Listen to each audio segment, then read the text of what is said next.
Il-komunità tal-Xinisa għamet maħsuda bl-aħbar tal-mewt taż-żagħżugħ David Wellman li tilef ħajtu il-bieraħ waqt li kienet jagħmel xi xogħlijiet fl-appartament tiegħu. Iż-żagħżugħ ta' 23 sena minn ħar Tarxin tilef ħajtu wara li sofra ġrieħi f'rasu.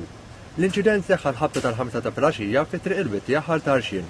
Il-vittma ngħata l-għajnuna minn tim mediku u membri tal-Protezzjoni Ċivili. Huwa ttieħed l-Isptar Mater Dei b'ambulanza. Sfortunatament huwa kien iċċertifikat mejjed ftit tal-ħin wara.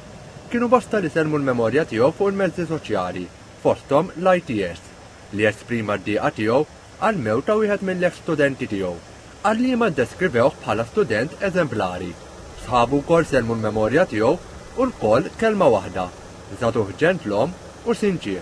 Deskritt bħala żagħżugħ simpatiku ta' qalbu tajba, David kien imsemmi għal tiegħu li kien miet traġikament b'xokk fl-1989. Bil-każ ġie infurmat il-Maġistrat Filip Gallia Farrugia li ħatar inkjesta.